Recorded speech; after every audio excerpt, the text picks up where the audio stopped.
Hello and welcome, I'm Mystical, this is Mystical Gaming. We are back into Watcher of Realms today. Now I wanted to have a quick look over the event announcement, and it's essentially what's coming up over the weekend. Have a look at what they've got offering for us for Sharples and have a look at the champions that are on offer. So the first one they've announced is the Crazy Summons, which is from the 2nd of February through to the 4th of February, and that's the Friday, Saturday, Sunday.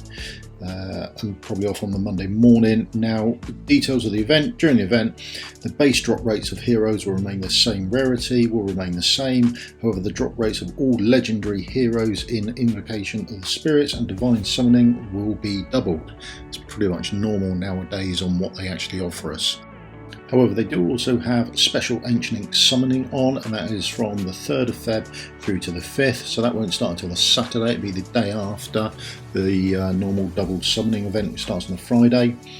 And during this event, there'll be a 10 times rate up for the legendary Lord Demi, who's a new hero to the game, and legendary Arbiter hero Eunomia. So if we first have a look at Yomia, she is from the Arbiter and Watcher factions. She is a healer, therefore magic based damage. Now if we have a look at her details at max level, her attack is 5,493 and her attack interval is 2.5 seconds. They're both on more the higher end of what you see with regards to healers, and also her range does increase as she's maxed out, so that is worth noting as well. Now talents, each heal will bounce 2 extra times, with each bounce granting attack based healing to an ally with 35% healing multiplier. So she's going to heal one person, then it will bounce another further 2 times, although that will only heal 35% of it. Now attack based healing restores HP based on the target's max HP and the caster's attack. Now a basic attack, single target heal, grants attack based healing to one ally in range. Nice and easy.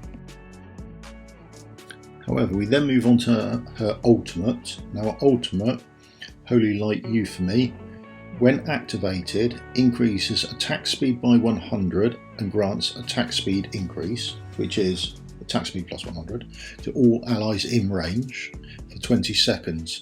The effect becomes permanent after a skill's second activation. So I suppose the question is, do you ever want to put skill crystals into her if her ultimate is permanent after the second activation? I would argue possibly not, but I haven't got her, I haven't play tested her or anything like that. It's just an assumption that if her ultimate is fully maxed out after its second activation, why put skill crystals into her? She then has passive Holy Illumination, which is on auto every 40 seconds, but you can get the skill crystals down to this to knock it down to 30 seconds. Dispels all debuffs from 3 allies in range every 40 seconds. Like I say, you can get it down to a 30-second tick. It's a shame it's on auto and you can't trigger it yourself, but I think dispelling debuffs does seem to be more and more part and parcel of what's coming in the game in the future. We then got a next passive, Cepharic Echo. During the effects of Holy Light Euphony, the healing multiplier of the bounced healing plus 40%. Now you can trigger that up or skill that up to 60%, which would make it 95% by the looks of it on the talent. Or is that 60% of the 35%? And also, is this passive permanently on after the second activation, because Holy Light Euphony would then be permanently on, or is Holy Light Euphony only putting on permanently the buffs? I don't really know. Should be interesting to playtest with to see how much of this comes on and how much doesn't on a permanent basis. So a quick run through on her awakenings. Awaken 1 is during the effect of Holy Light Euphony, healing will bounce 1 more time, which is quite nice, quite good, happy with that. Awaken 2, healing effect plus 8, bit meh. Awaken 3, the bounce healing has a 10% chance to dispel all debuffs from allies. I think that's absolutely brilliant, that's a good A3. A4, rage regen plus 1, well it's permanent after the second, so don't really know about that. Awaken 5, after casting Holy Illumination, increases the healing multiplier by 50% for 10 seconds. Okay, that seems all nice. I think all in all things taken into consideration, she appears to be a good healer. She brings more than healing just to the game. You've got the increase in attack speed, and then you've got the clearing of debuffs, which I do think is going to be more and more important as we move on in the game. Also, I dare say she's going to be very good for the amount of healing she pumps out for the Immortal Codec, and also I think, is there a Void Rift where you have to actually start removing buffs, or they put on healing debuffs to you? So I think she'd be useful in there as well. So yeah, I think she's a good champion. Here's the cultist Lord Denny, and she looks absolutely awesome. Love the chains coming down to like little roses that are cast in iron or something. Do like the skeleton hands on her back. Everyone should have skeleton hands on their back. They must come in absolutely handy. Yeah, she looks fantastic. She will be awesome adaptation, I think. I think she looks really good. They do a good job on this. They're absolutely fantastic. Right, let's have a look at her and see what she actually does. So as a talent, she grants invisibility permanently, but reduces max HP by 35% during the battle. Additionally, gains specialised attack speed. So specialised attack speed provides greater reduction in attack interval based on the attack speed attribute. I think she's the first person I've seen with specialised and then a buff. I wonder if the game is going to be going that way, where all people are specialised in their buffs. Can now have like a bigger version of it. Will we see specialised crit rate or specialised crit damage going on, that sort of thing? So let's have a look at her stats. Comes in with about just 4,300 attack and about 2.7 attack interval. Okay, well, I think that's about normal, really. There's nothing major there, nothing that really stands out.